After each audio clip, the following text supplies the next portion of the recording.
What's up everyone and welcome back to my channel Get Down Pet. Today we are going to study about chapter 4, that is planning.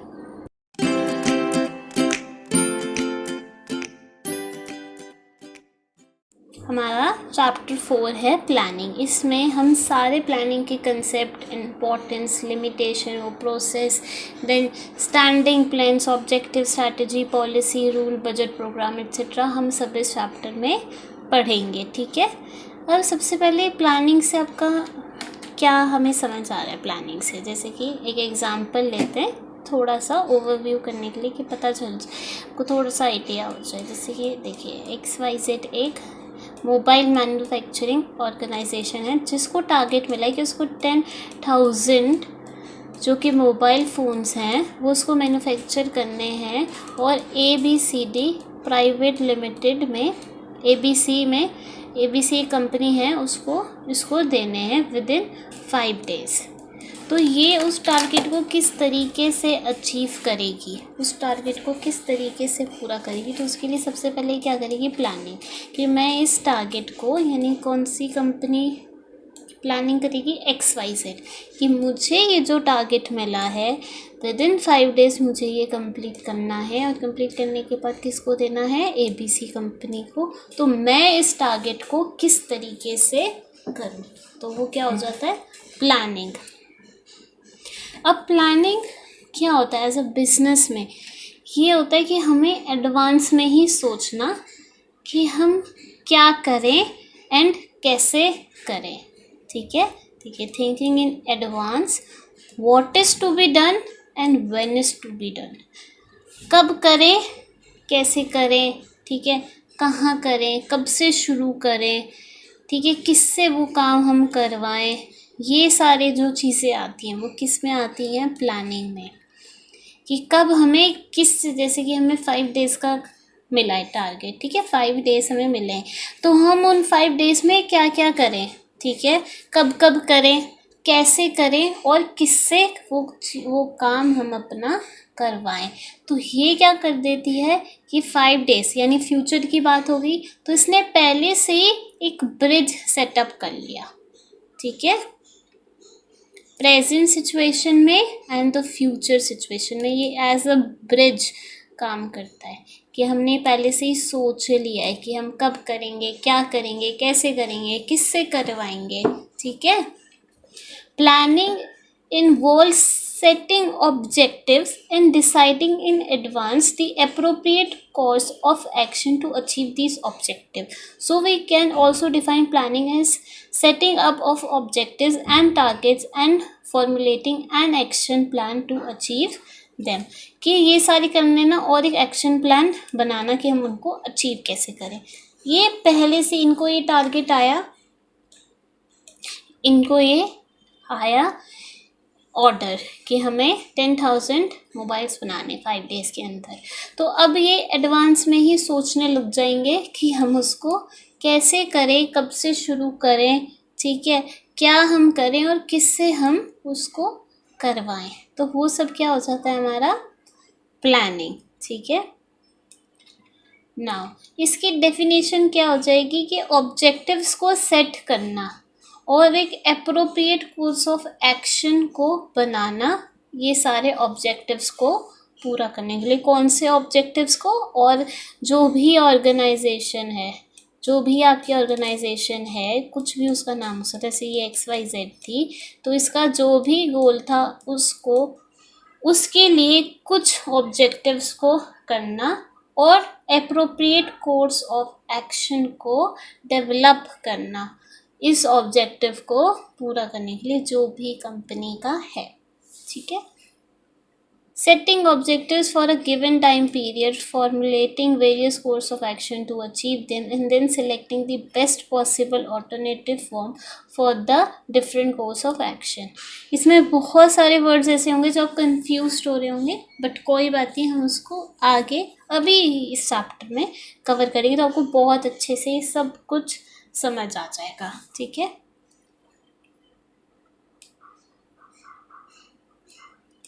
ठीक है, मैं आपको ये इसीलिए बता रही थी कि प्लानिंग में एक चीज़ और हम पढ़ते हैं कि प्लानिंग में क्या क्या स्टेप्स होते हैं, ठीक है, तभी आपको ये क्लियर हो जाएगा। पहला सेटिंग ऑब्जेक्टिव, सबसे पहला यही है कि हमें एक ऑब्जेक्टिव करना है सेट, कि मान लो एक ऑर्गेनाइजेशन है, उसने कर दिया कि भाई मुझे सेल्स अपनी इंक्रीज़ करनी है बाय 40% नेक्स्ट ईयर तक, ठीक है, नेक्स्ट ईयर तक 40% सेल जो कि मेरी सेल है वो मुझे क्या करनी है, इंक्रीज़ करनी है नेक्स्ट ईयर तक। तो ये ऑब्जेक्टिव हो गया किसके लिए, खाली एक बंदे के लिए नहीं, पूरी ऑर्गेनाइजेशन के लिए, ठीक है।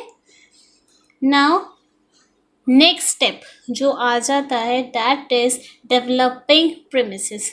वो क्या हो गया कि एजम्पशंस को लगाना, ठीक है, क्या लगाना, एजम्पशंस को लगाना कि क्या क्या अच्छा हो सकता है या क्या क्या बुरा हो सकता है इस जो टारगेट है के चलते हुए, ठीक है। क्योंकि हम ये क्या बात कर रहे हैं, नेक्स्ट ईयर की, और नेक्स्ट ईयर क्या है, फ्यूचर, और फ्यूचर क्या होता है, अनसर्टेन, उसमें कोई भी चेंज आ सकता है, कोई भी चेंज जो कि हमारी कंपनी को प्रॉफिट भी दे सकता है एंड लॉस भी दे सकता है, प्रॉफिट भी वो दे सकता है, लॉस भी दे सकता है। तो उस हिसाब से एजम्पशंस को लगाना, ठीक है, वो क्या हो जाता है हमारा डेवलपिंग प्रीमिसेस, सेकंड स्टेप जो कि लोग करते हैं।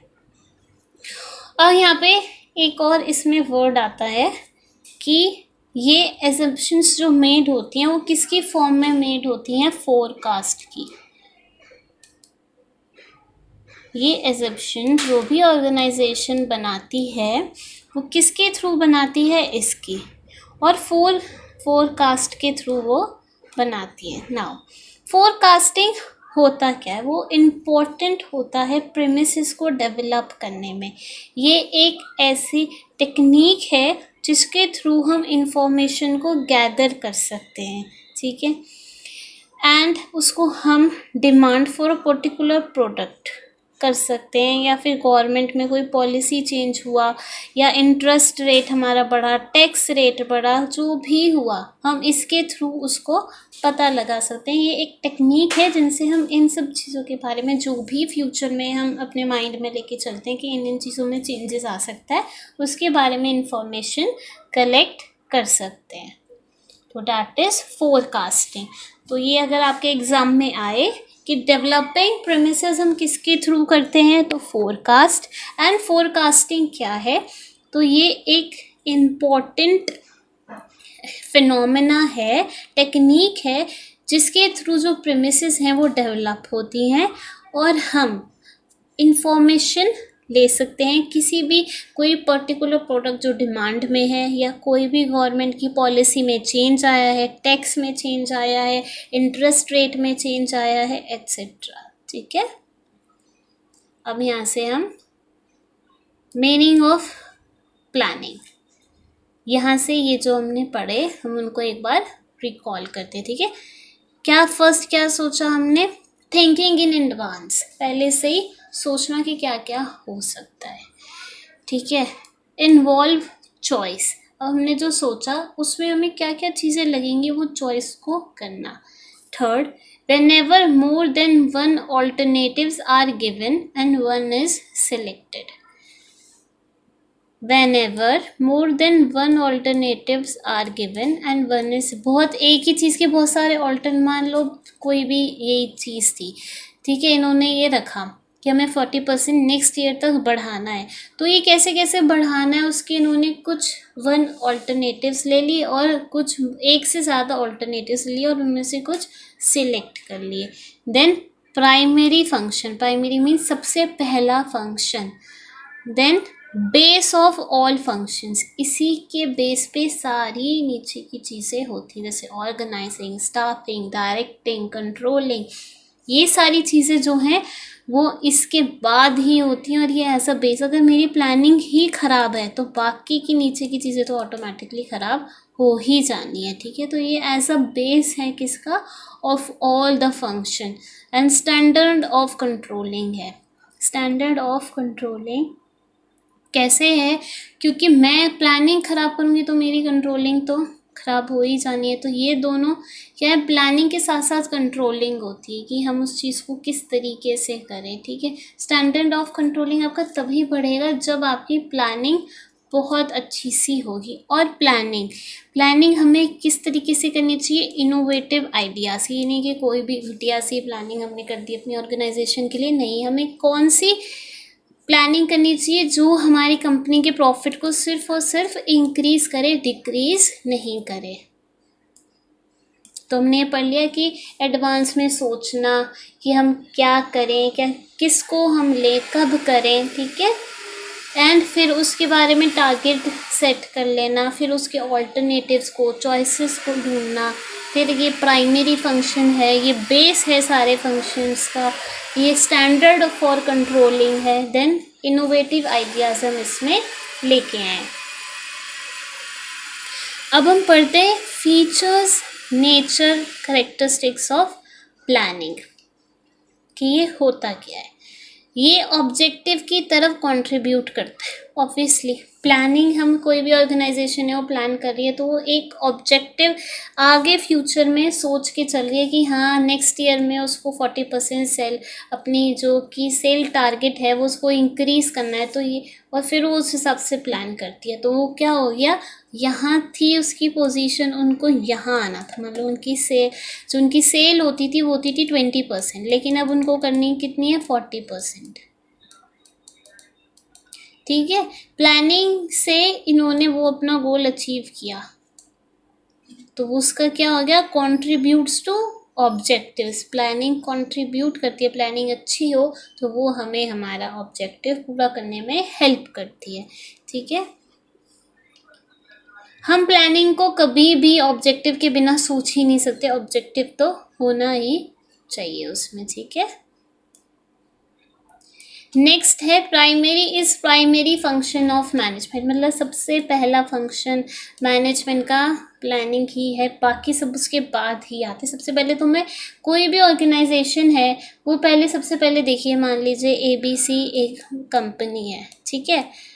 अब बताना कि वो ठीक कर रही है या नहीं कर रही है। वो सबसे पहले क्या कर रही है कि वो लोगों को डायरेक्ट कर रही है, हाँ अच्छा ये करो। मान लो जैसे कि ये उसके एम्प्लॉयज़ हैं, ऐसे ही करके बहुत सारे एम्प्लॉयज़ हैं यहाँ तक 50, और वो उनको डायरेक्ट कर रही है, ये करो, ऐसे करो, वैसे करो, किसी को कुछ, बहुत खिचड़ी सी वहाँ पे बन चुकी है, ठीक है।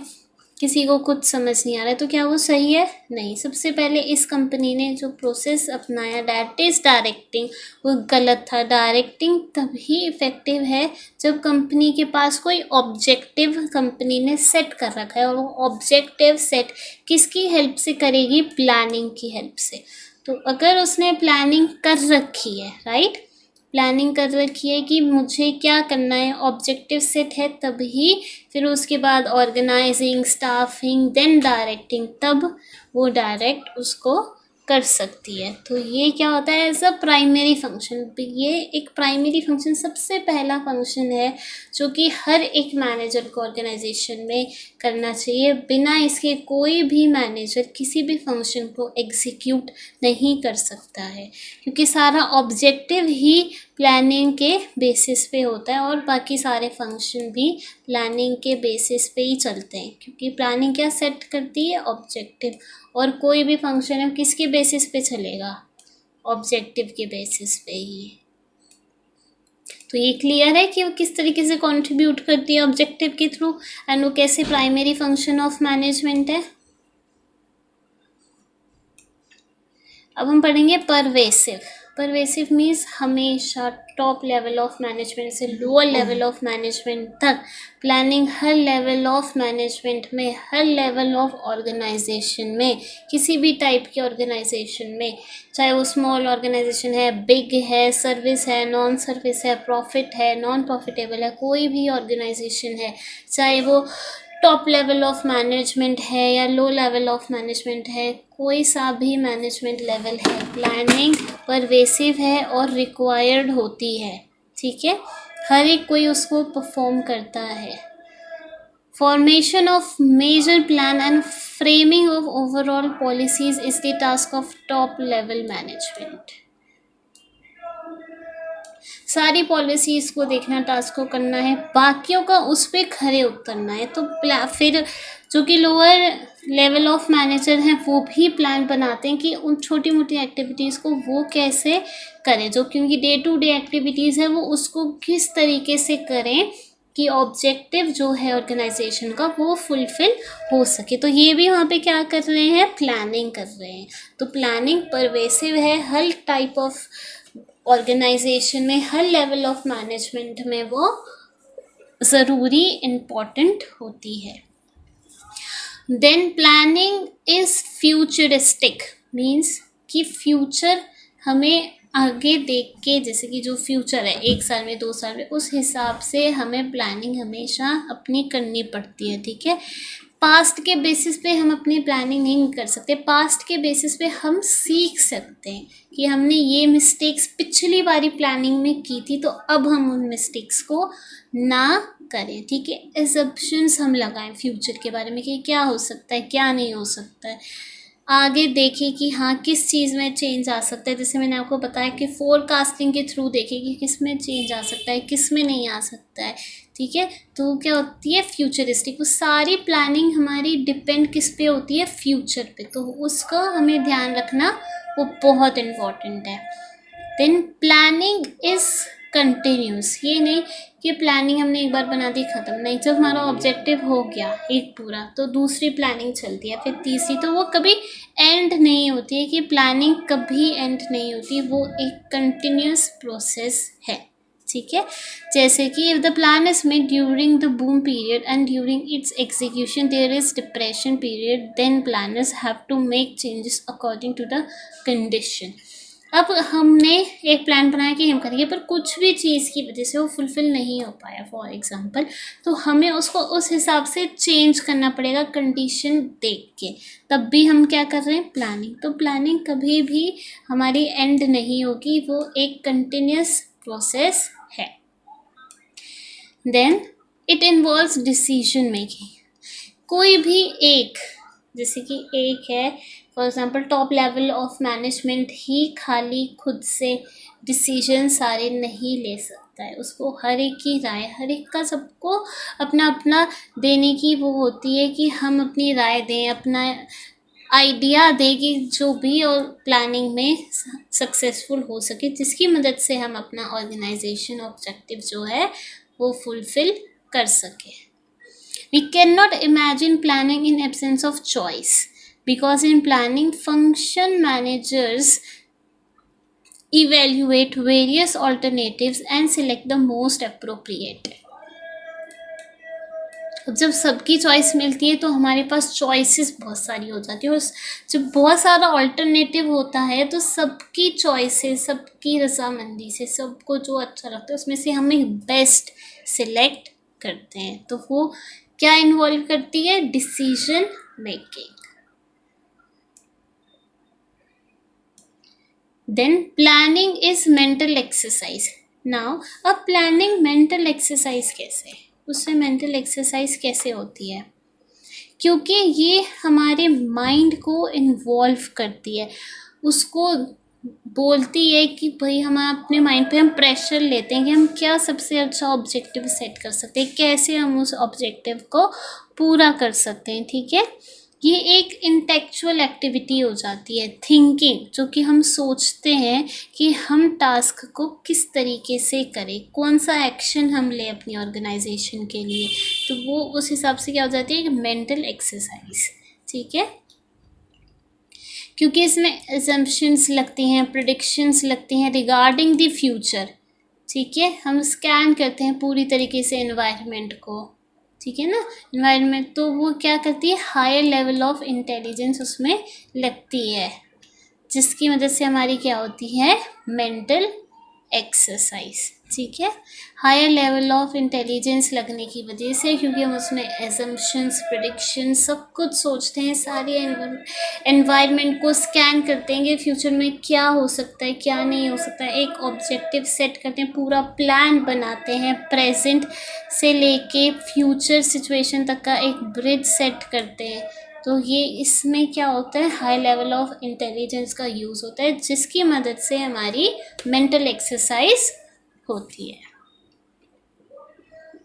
अब हमने क्या पढ़े थे, फीचर्स ऑफ प्लानिंग जो पढ़े थे, कंट्रीब्यूट्स टू ऑब्जेक्टिव, ये ऑब्जेक्टिव की तरफ कंट्रीब्यूट करती है। Then it is a primary function of management, सबसे पहला फंक्शन जो भी ऑर्गेनाइजेशन परफॉर्म करेगी अपना ऑब्जेक्टिव सेट करने के लिए, उसको पूरा करने के लिए, वो क्या है, प्लानिंग। परवेसिव है वो चाहे कोई सी भी टाइप ऑफ ऑर्गेनाइजेशन हो, कोई सा भी लेवल ऑफ मैनेजमेंट हो, वो इम्पॉर्टेंट हमेशा होती है। देन फ्यूचरिस्टिक है, हमें फ्यूचर के बारे में देख के तब प्लानिंग करनी चाहिए। ये नहीं कि हमने फ्यूचर के बारे में कुछ नहीं सोचा, उसको एनालाइज नहीं किया, एनवायरनमेंट को कुछ नहीं किया, सीधा हमने प्लान बना दिया, तो वो बिल्कुल ही बकवास प्लान होगा। उससे ऑर्गेनाइजेशन सिर्फ और सिर्फ लॉस में जाएगी।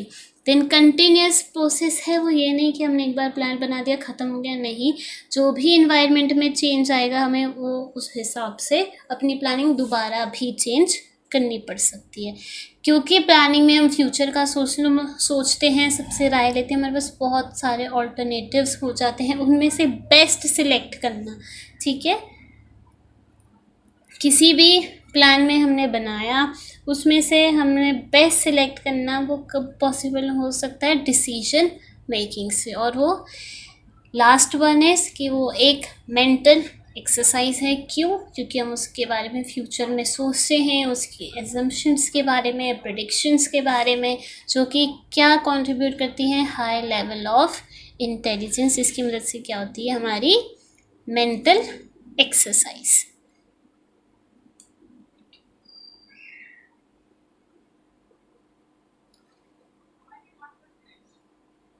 Well that's all for today's video. Next video में हम इसके